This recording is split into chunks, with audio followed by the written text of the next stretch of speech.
Bonjour mes jolies roses. Bien, j'espère que vous allez bien. Donc on est lundi, il est 10h30 et donc je fais mon live comme tous les lundis matins.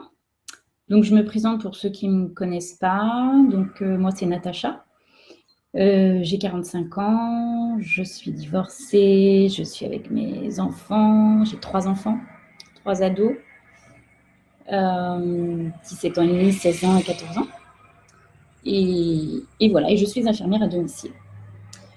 Et donc, ben voilà, je fais des petits lives tous les lundis matins pour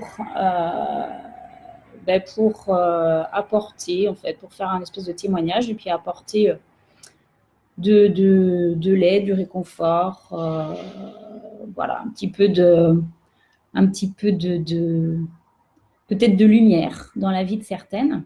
Parce que donc, il y a 10 ans, j'ai eu un cancer du sein. Et donc aujourd'hui, j'ai envie d'aider les femmes à traverser cette période difficile.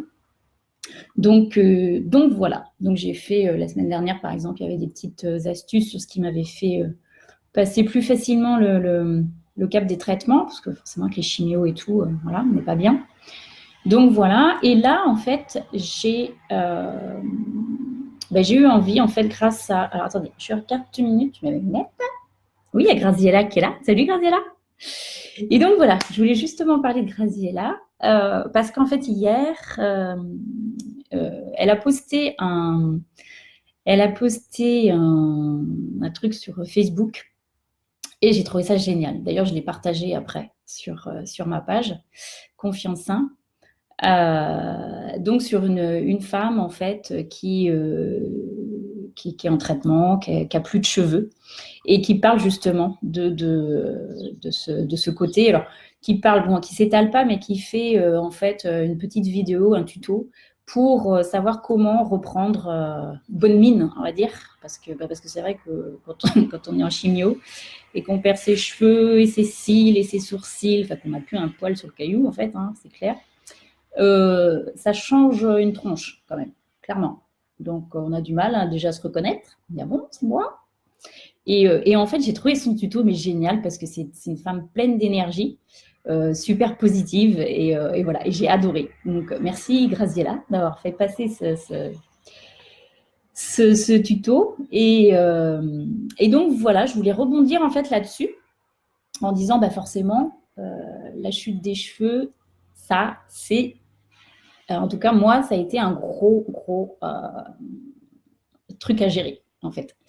Donc, bah voilà, avec mon côté hyper contrôlant, je contrôle tout, je gère tout.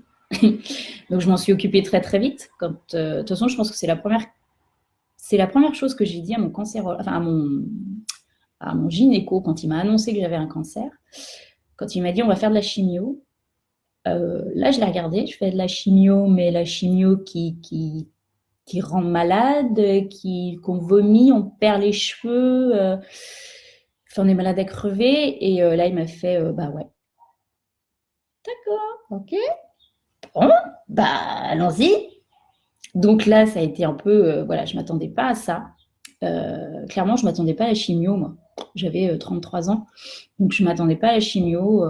J'étais plus partie dans l'opération, les rayons. Et puis voilà, basta, on n'en parle plus, quoi. On enlève et puis on passe à autre chose. En fait, non. Bon, j'avais besoin d'autres. Moi, j'avais besoin que ce soit un peu plus long pour que je comprenne, je pense, les choses. Donc, mais bon, tout est juste et parfait. Donc, voilà. Et donc, en fait, ce que j'ai décidé de faire, bah, bon, alors moi, j'ai des cheveux. Donc, moi, en tout cas, mes cheveux n'ont pas changé. Tout le monde m'avait dit, oh ouais, mais tu vas voir. Tu vas avoir des cheveux magnifiques après. Ça va être waouh, tu vas avoir une grosse touffe et tout. Bah non, pas du tout en fait. Hein. Non, non, non, ça a repoussé. Déjà, ça a repoussé, c'est bien. Et je vous rassure, ça repousse. Oui, oui, ça repousse. Mais j'ai les mêmes. Hein. J'ai les mêmes. Hein. On met les mêmes et on recommence. Donc, mais maintenant, je dois vous dire que je suis beaucoup plus gentille avec mes cheveux. Oui, oui, oui, je suis plus gentille. Parce qu'avant, c'est vrai que je n'arrêtais pas de dire oh, j'ai des cheveux de merde, ils sont fins, j'en ai pas épais, je peux rien faire avec mes cheveux. Enfin bon, voilà. Et là maintenant, non, non, non, j'aime bien. Parce que j'ai vu quand j'ai plus eu de cheveux, j'ai vu à quel point, même si j'en ai pas beaucoup et même s'ils sont pas épais, ça serre les cheveux. Parce que j'avais trop froid à ma tête. Mais j'avais super froid à ma tête. Oh, quand on dit qu'on perd, je ne sais plus hein, le pourcentage, mais c'est énorme, hein, un gros pourcentage de notre chaleur corporelle par la tête, je l'ai vu, je l'ai constaté. Oui. Et je comprends tous ces hommes qui se rasent la tête, voilà, parce qu'à un moment, il y a un endroit, il n'y a plus de cheveux, puis que ça fait un peu mieux de tout raser, en fait. L'hiver, il faut mettre un bonnet, un chapeau, quelque chose, les gars, hein, parce que, ouh là là, oui, ça fait froid à la tête. Hein. Bon, après, il y en a qui me disent, non, mais on s'habitue. Bon, ok. Moi, je ne me suis pas habituée. Bon, ça a duré pas trop longtemps non plus.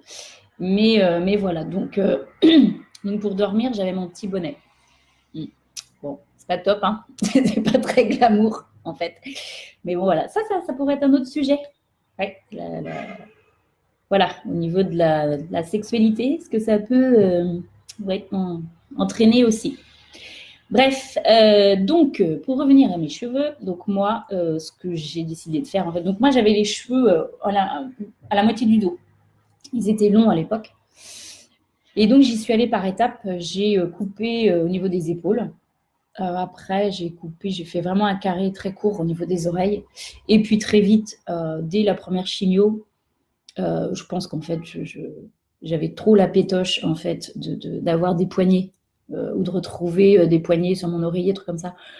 Et je me sentais pas capable en fait de vivre ça. Donc en fait, j'ai pris les choses en main comme d'hab et donc j'ai décidé de me raser la tête.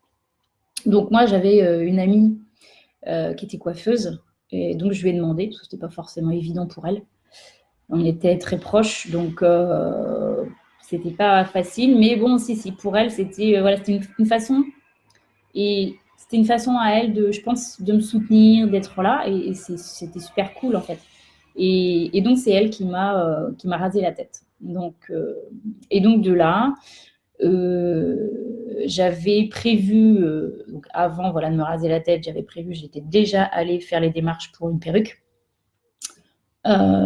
Et puis donc, en fait, très rapidement, j'ai commencé à mettre la perruque pour que, même par rapport aux enfants et tout, c'était, voilà, pour qu'ils me voient. Et puis, parce que malheureusement, vu mes cheveux et ma coiffure, la pauvre dame, je la revois encore dans, dans la boutique, en train de me dire, elle s'arrachait ses cheveux pour le coup, parce qu'elle ne trouvait pas de perruque qui ressemblait à ce que j'avais sur ma tête, quoi. À mes vrais cheveux. Il n'y avait rien qui ressemblait. Donc en fait, voilà, je dis, bon, on va en profiter pour faire un essai, on va changer de coupe, quoi, de cheveux. Et donc, en fait, je me suis retrouvée avec une perruque bon, qui m'allait bien, hein, je pense. Mais bon, ça me faisait beaucoup plus de cheveux que ce que je n'ai habituellement. Donc, forcément, ça changeait. Forcément. Donc, il fallait aussi que l'entourage s'habitue, enfin, que je m'habitue, que mon entourage s'habitue. Voilà. Donc, très, très rapidement, moi, j'ai mis ma perruque. Et bon, c'est clair que maintenant, je ne sais pas, moi, ça fait un peu plus de 10 ans, mais c'était pas super agréable, quoi. Ça gratte, ça démange.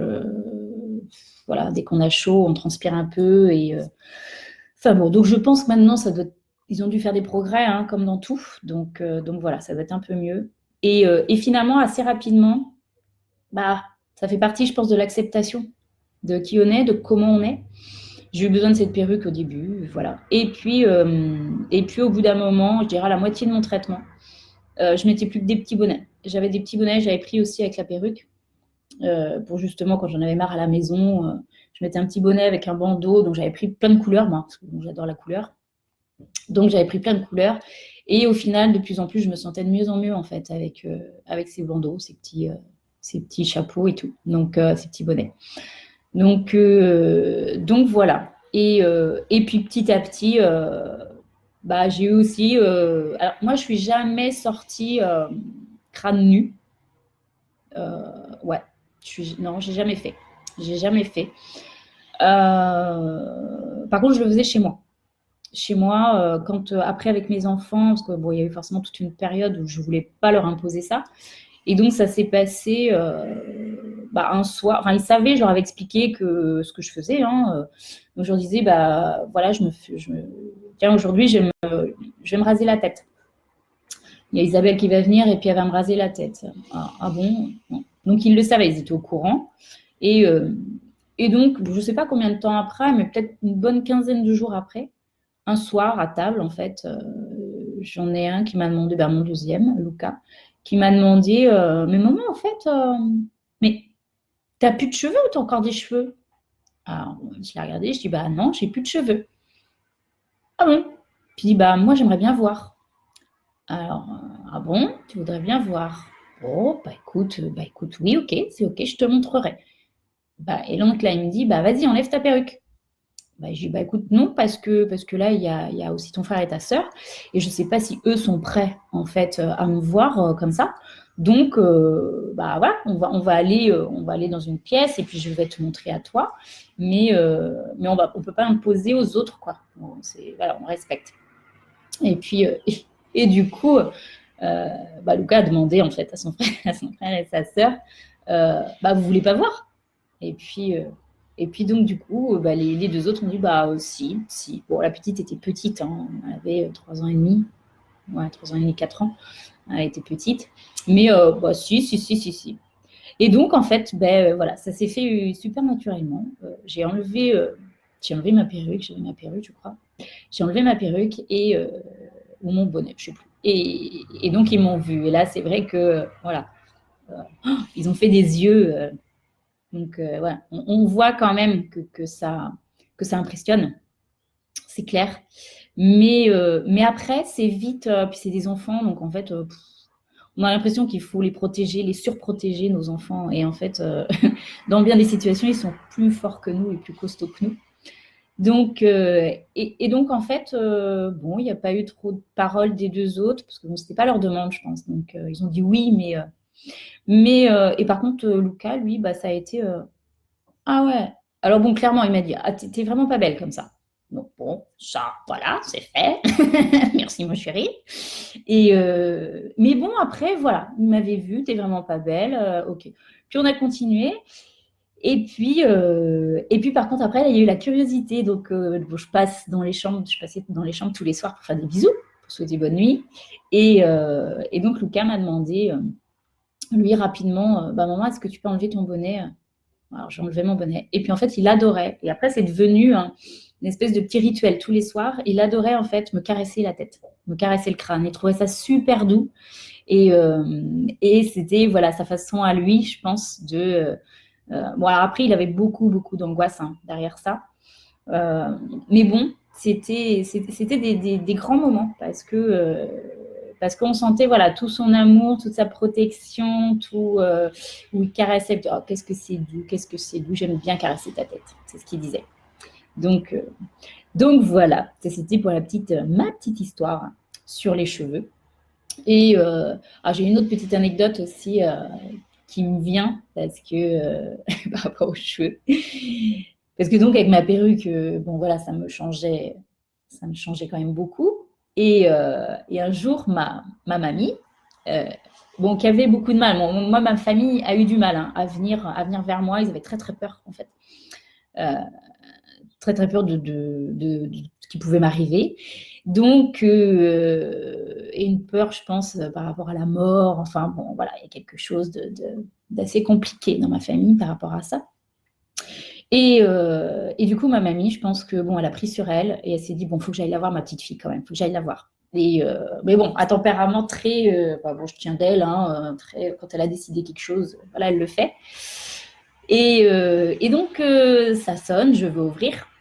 Et donc ma mamie qui était là. Donc j'étais contente de la voir. Et là, je pense qu'elle était tellement en fait super mal à l'aise. Je pense qu'elle était super stressée en fait de venir me voir. Elle m'avait pas vue depuis le début de ma maladie, donc elle était très très stressée. Et donc elle a vraiment, je pense que pour le coup, comme on disait, parce qu'après j'ai beaucoup discuté avec elle, mais je pense qu'elle s'est vraiment foutu un coup de pied au cul pour venir me voir. Et je l'en remercie. Elle n'est plus de ce monde, mais je l'en remercie vraiment de ce qu'elle a fait. Et c'était donc rigolo parce que quand elle m'a vue, j'ai ouvert la porte, j'ai dit, ah bonjour mamie, et là elle me dit, ah dis donc, Alors, elle m'a même pas dit bonjour. Elle me fait, ah, bah dis donc, t'as jamais été aussi bien coiffée. Et alors là, en fait, j'ai éclaté de rire. Voilà, j'ai éclaté de rire. Je dis, ah, bah ouais, c'est gentil. C'est normal, c'est pas mes cheveux. En même temps, mamie. Donc, mais en fait, c'est qu'elle était la pauvre. Elle était hyper mal, quoi. Enfin, et donc, elle savait pas quoi dire. Et c'est sorti comme ça. Et je pense que c'était sa façon, elle, de me dire, bah écoute, t'es quand même jolie. T'es quand même jolie, ma chérie, avec cette perruque. Et c'était maladroit, mais c'était mignon. Voilà. Et ça restera un souvenir. Voilà, c'était un beau moment. Et pour dire aussi que bah, c'est pas facile je sais hein, que pour les gens qui sont autour, c'est pas facile. On ne sait pas quoi dire. On n'a pas les mots. On a l'impression qu'on va tomber à côté. Et c'est OK, hein, comme mamie, là. Elle tombe à côté un peu de la plaque. Mais j'ai envie de vous dire, bah, c'est pas grave. Nous, voilà, quand on est malade, il faut aussi qu'on ait un petit peu ce recul et qu'on se mette aussi un peu à la place des gens qui sont autour de nous. Ça ne nous donne pas tout pouvoir, le fait d'être malade. C'est pas pour autant que. Enfin, ça va peut-être paraître dur hein, pour celles qui traversent ça, mais c'est pas pour autant qu'il faut nous prendre en pitié et puis qu'on doit tout se permettre, en fait. Parce qu'on est malade, je vais avoir le droit de tout faire, en fait. J'ai envie de dire, comme quelqu'un qui est handicapé, truc comme ça, je pense qu'une personne, enfin, je pense, après c'est juste ma vision des choses, mais une personne qui est handicapée, elle a juste envie qu'on la considère normalement. Et pas qu'on lui parle comme quelqu'un de neuneux ou enfin voilà quoi. Je veux dire, on a tous, en fait, on a tous quelque part un handicap. Voilà, j'ai envie de dire, parce qu'on a tous des petits soucis, des problèmes et tout. Mais personne n'est parfait. Et c'est OK. Et ça ne nous donne pas le droit, en fait, même en étant malade, bah, d'être odieux ou voilà, d'être désagréable avec les gens. Alors après, ça peut renvoyer des émotions, des choses comme ça. D'où l'importance, en fait, de parler, de communiquer, de dire, ouais, mais moi, je ressens ça. Voilà. Et ça, c'est OK. Ça nous renvoie des choses. Mais il faut le dire. Et il ne faut pas penser à la place des gens et dire, ah tiens, il m'a dit ça, et puis en fait, ça voulait dire ça. Et tout. Non, non, non. Nos interprétations, c'est les nôtres. Et souvent, on se plante, quoi. Souvent, on se plante. Donc juste dire les choses. Dire. Là, c'est vrai que moi, j'ai pris le parti d'en rigoler. C'est vrai que j'aurais pu très bien aussi dire à ma mamie, bah, tu sais, c'est pas très cool, quoi. Enfin, puis non, j'ai décidé de pas le faire, mais j'aurais pu. Mais, voilà. Mais après, c'est propre à chacun, c'est comment on réagit. Et pour revenir, parce que là, je m'égare hein, complètement, pour revenir sur la petite vidéo qu'a fait passer Graziella, j'ai trouvé ça voilà, super sympa, ça m'a touchée, ça a résonné en moi, parce que c'est ce côté, c'est drôle, quoi. À un moment, après, chacun fait comme il peut. C'est vrai. Chacun fait comme il peut, avec son histoire, avec son vécu, avec. Voilà. Je ne suis pas là pour juger, mais moi, je pense, et j'en ai fait l'expérience, c'est qu'à un moment, quand on décide d'en prendre son parti, puis de toute façon, j'ai aucun pouvoir. Enfin, ce cancer, je l'ai, quoi. Je l'ai. Il est là. Là, c'est un truc que je ne contrôle pas. Je ne peux rien y faire. Donc, ça ne sert à rien d'être là, de s'acharner, de lutter, de dire ah, c'est pas juste, et pourquoi je fais ça, et puis et de pleurer en fait sur son sort. Enfin, je veux dire, tu vas pas avancer, hein, ma cocotte. Hein, Donc par contre, si tu décides de dire bon bah ok, et puis il y a des situations, bah ça en est drôle quoi. Et ben je vais jouer là-dessus. Puis je vais prendre ça parce que ça me donne de l'énergie, et ça me donne de l'énergie positive en fait. Et voilà. Donc voilà, moi c'était le petit message aujourd'hui parce qu'il va falloir que j'arrête, sinon je vais encore être trop longue. Le petit message que je trouve qui est important, c'est d'essayer de passer un peu en dérision. Enfin, pas tout le temps, je sais bien que c'est pas facile, pas tout le temps, mais avoir des moments vraiment où on se lâche. Et je vous invite vraiment à regarder. J'ai mis cette vidéo sur ma page Confiance 1. Et elle est juste géniale, cette fille, quoi. Elle est juste géniale, ça se voit, elle est pleine de vitalité. Du coup, elle n'a pas ses cheveux, elle n'a pas ses sourcils, ses cils. Et c'est OK, quoi. Mais je la trouve belle. Voilà, c'est son énergie, en fait. C'est à l'intérieur. C'est ce qu'elle a à l'intérieur. Cette énergie positive fait d'elle qu'elle est belle.